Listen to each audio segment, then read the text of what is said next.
Bhagavad Gita por Paramahansa Yogananda, capítulo 18, o verdadeiro Yoga. 6.12.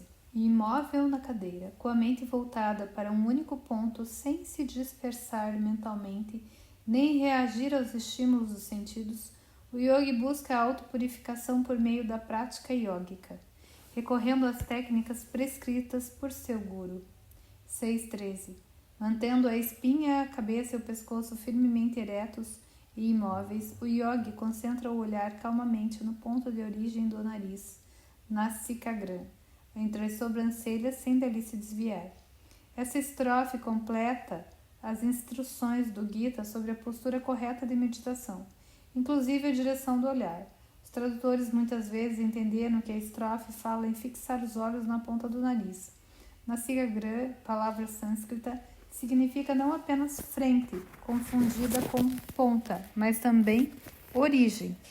No entender de Swami Sri Yukteswar, origem é a acepção correta. Nada se ganharia espiritualmente olhando para a extremidade do nariz. Krishna alude claramente ao ponto de onde o nariz começa a se projetar da face e por onde o ar penetra na cabeça, a sede universalmente reconhecida do ponto espiritual, Kutasha, que, conforme Krishna já indicou, localiza-se justamente entre as sobrancelhas. Por que mirar esse ponto? A direção do olhar de uma pessoa revela seu estado de consciência. Isso também ajuda a induzir o estado de consciência pretendido. Olhar para baixo é uma atitude associada ao subconsciente e tende a induzir a subconsciência.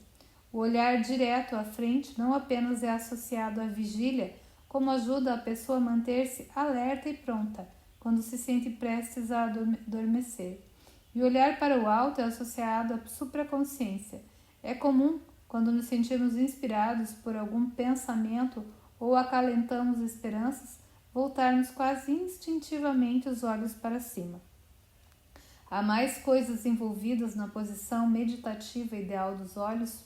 Primeiro, recorde-se que santos de todas as tradições religiosas foram vistos e muitas vezes pintados pelos artistas com o olhar dirigido para o alto. A fantasia popular os imagina contemplando visões nas nuvens, mas a verdade é que o olhar estático se eleva espontaneamente. Para os santos, essa postura não é uma prática, e sim uma consequência natural de estar em estado de supraconsciência. Para o yogi que medita, uma boa prática é erguer os olhos, sem cruzá-los, apenas focalizando-os num ponto próximo, como um polegar levantado na extensão do braço. É melhor, porém, mais difícil, dadas as distrações visuais, meditar de olhos abertos, ligeiramente erguidos, e com as pálpebras inferiores um pouco levantadas. Assim, olhos cerrados associam-se naturalmente ao sono, bem abertos à vigília, e levemente erguidos com as pálpebras inferiores em posição semi-aberta e semi-fechada, à supraconsciência. Fato interessante, o branco dos olhos das pessoas do mundo, que têm a consciência pesada em virtude do fluxo descendente de sua energia, tende a parecer maior em volta da íris.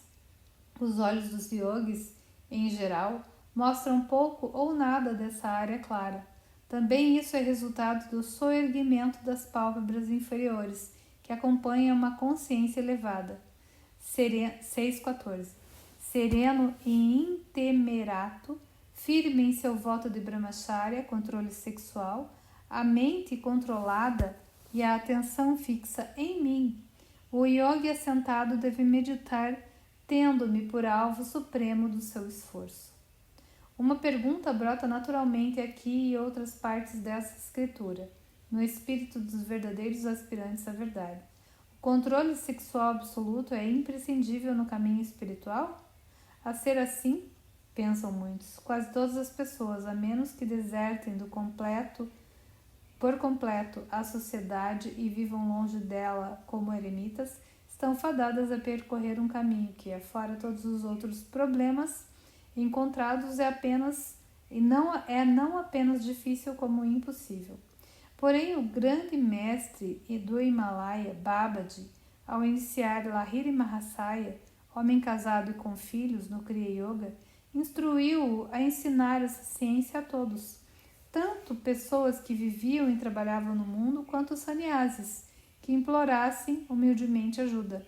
Em suma, quem se mostra incapaz de praticar abstinência sexual absoluta não será barrado no caminho do yoga, que a abstinência total é um grande adjutório nesse caminho, está bem estabelecido na tradição do yoga e de muitas religiões. Conclui-se, então, que quanto mais perfeita for a abstinência, mais fácil será evoluir espiritualmente. Enfatiza-se, pois, que a condição de casado nunca deve ser tida por aquele que busca a verdade como licença por excessos sexuais. Devemos, todos os que nos empenhamos sinceramente no caminho espiritual, fazer um esforço de temperança.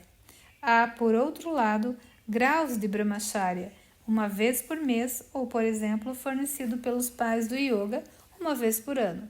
A prática sexual diária, ou mesmo de maior frequência, constitui indício claro de que a pessoa é por demais mundana e não age com seriedade em busca espiritual. Não podemos correr por direções opostas ao mesmo tempo. Os resultados da indulgência excessiva são o vício mental, a debilitação da saúde e o envelhecimento precoce.